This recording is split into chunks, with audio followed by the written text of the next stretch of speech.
No, wait. This story is about. Well, this story is called The Tender Heart and it's about Cuauhtémoc and his servant Noé.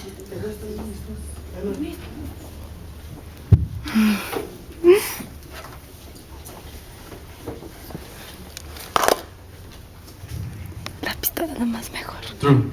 I'm nervous. Very, very dreadfully nervous. But why would you say I'm mad? See how calmly, how precisely I can tell the story to you.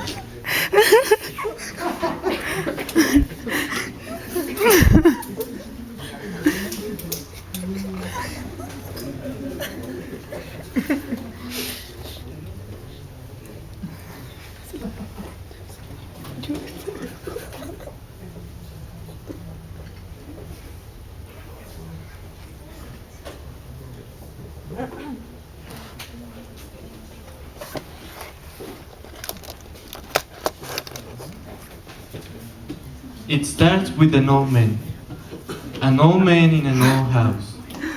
A good man, I suppose. He has never wronged me. He has never given me insult. For his gold, I had no desire. I had never been so kind to the old man like those 7 days.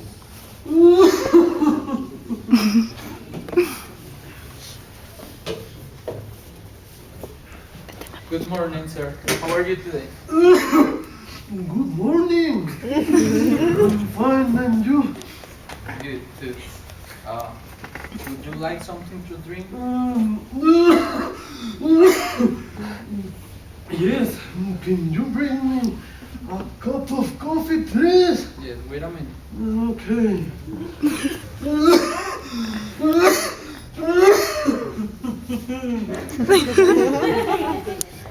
Esas flemotas.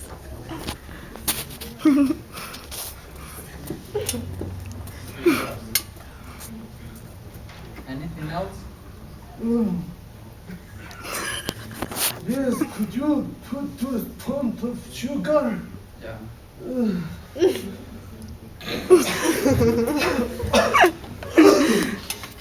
Then, what was it? I think it was his eye.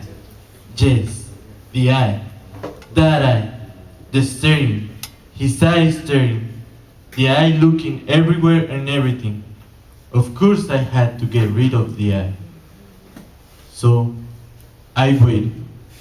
Watched. Waited. But night after night, every night at midnight, I opened the old man's door. The eye was always closed. For 7 days I waited. You think me mad? What madman would wait? Could wait so patiently for so long? Every night at midnight, I went to his room, and I put in a darn lantern, all closed so that no light could shine out.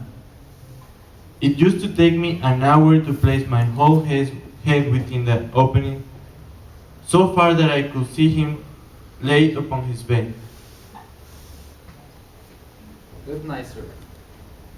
Thank you. Good night.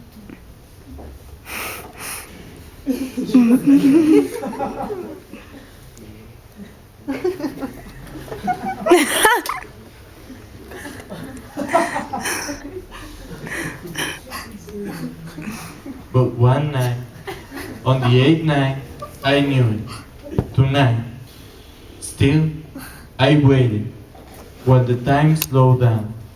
I had all my head in, and I was about to open the lantern when my thumbs slipped and I let the light escape, and the old man rose up on his bed. Who's there? Is somebody there? I kept still, and I held the lantern motionless. The old man didn't lie down again, and his heart started to pound so hard that I could wait no more. The old man Howard had come.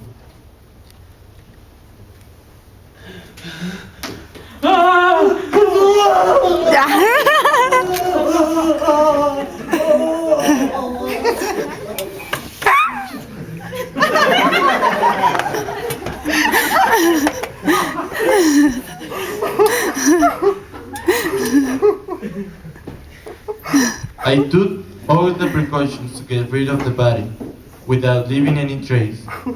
First of all, I dismembered the corpse. I cut off the head and the arm and the legs. I took 3 boards from the floor and I deposited all inside. Then I replaced the board so cleverly that no human eye could have detected anything wrong. It was 4 o'clock when I finished with my task. It was still dark when I heard them knocking at the street door.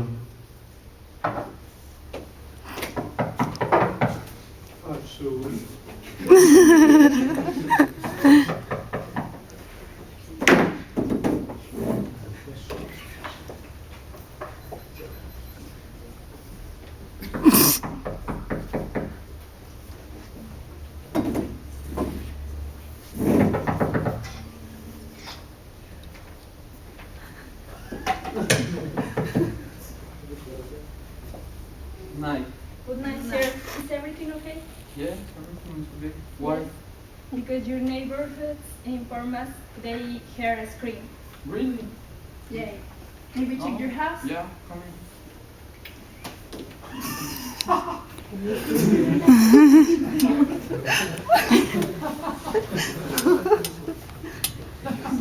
Is everything? Yeah? Yes. The officers were satisfied. I had convinced them. Thank you, sir. You're welcome. Would you like to cup of coffee? Yeah.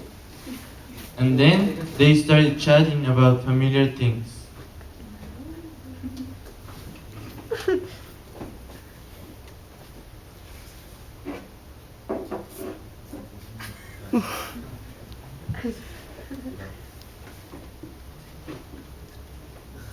Would you like?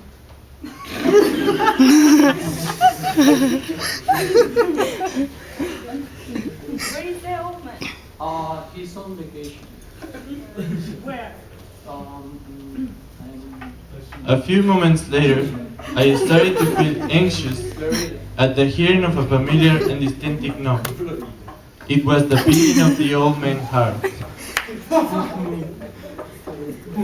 How's work?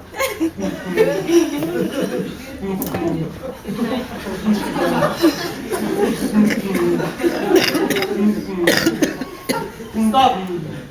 I did it! I killed the old man!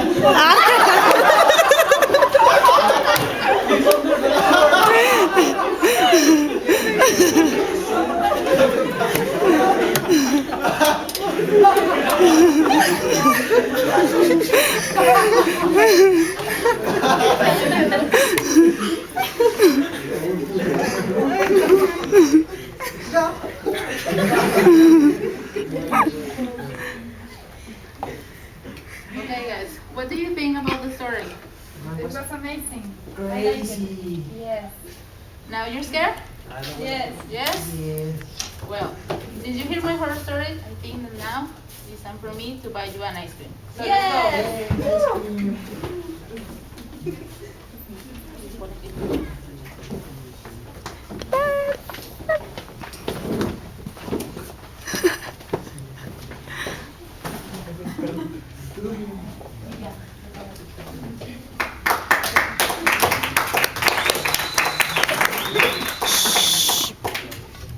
Okay, hi guys. Now I'm gonna talk to you a little bit more about other works that Poe did. Most people recognize Edgar Allan Poe by his famous poem, The Raven. Others may have read one of his more popular, dark and creepy tales like The Fall of the House of Usher, or The Telltale Heart, that is the one that we just saw. Poe wrote quite a few gothic stories about murder, revenge, torture, being buried alive, and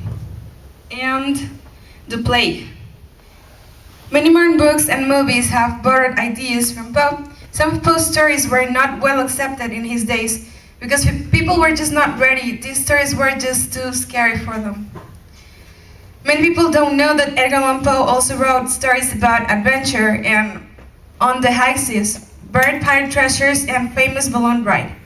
Poe invented the detective stories with tales like Murders in the Rue Morgue and The Purloined Letter. Sherlock Holmes and other fiction detectives were characters that were made from or based on the characters that Poe created.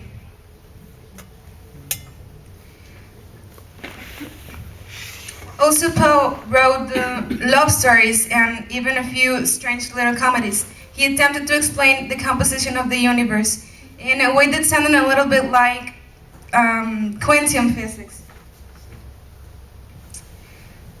If you explore a little more this side of Poe, some people think that Edgar Allan Poe deserves to be recognized as one of the most original, imaginative, and ingenious authors of our society. Edgar Allan Poe works are collections, but these collections are not very well defined, since he would send these works to a person who's Rufus Wilmot Griswold, and he would change or modify his works, and he would also send a lot of his works to London, and a lot of his works got a little lost. Even they found some works at his home, and some of the pages were ripped off. So a lot of his works are incomplete. It's also important to mention that as a boy of 12 in school in England, he had already written lines which characterized much of his mature poetry. At 16, before he ran from Richmond, he had possibly composed one of his best poems that was dedicated to the mother of one of his friends. At the age of 18, he published his first volume of poems under the title The Tamer Line. Though it remained unnoticed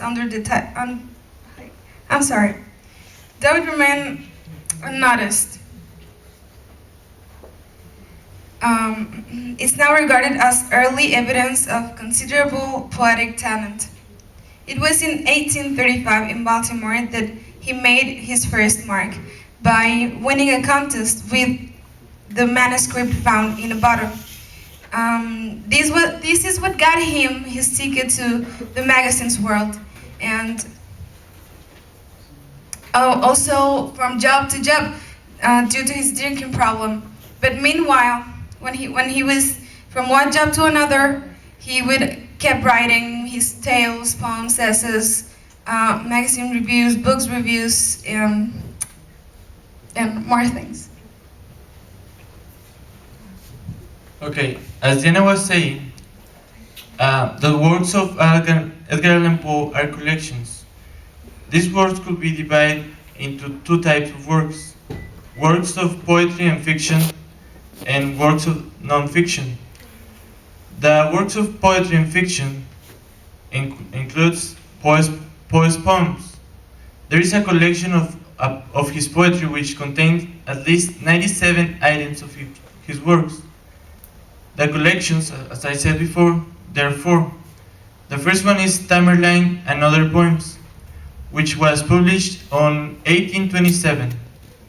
This volume contains 80 pages of what is considered now the beginning of his career as a poet. It includes Tamerlane, Dreams, Visit to the Dead, Evening Star, Imitation, The Lake, and three other works. The second collection is Oloraf, Tamerlane and Minor Poems. This collection was published on 1829. It contains several poems such as Oloraf, Tamerlane, To the River, Spirits of the Dead, Fairyland, and some others. The third collection of poems were titled Poems by Edgar Allan Poe. This collection was published on 1831. It contains dedication to Helen, Israfel, the Doomed City, Fairyland, Irene, Oloraf, and Tamerlane, and some others. And finally, the last collection of poems was The Raven and Other Poems.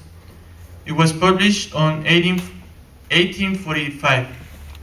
This work consisted of 32 works of Poe, including The Raven, Lenore, Israfel, The Sleeper, To Helen, among others.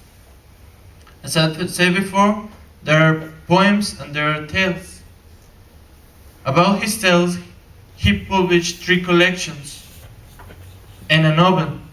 These collections contain 69 of his tales, which includes Bernice, The Black Cat, The Cask of Amontillado, Eleonora, The Goldbug, The Horseshed, Loss of Bread, The Telltale Heart, William Wilson, and some others. And finally, his work of fictions include Poe's literary criticism and Poe's essay, sketches, and lectures. Some of them were published while he was still alive, but other ones were published after his death by Rufus Wilmore Griswold, who incorporated poems of his revisions taken from material that Poe had accumulated for Literary America. That's all about his works.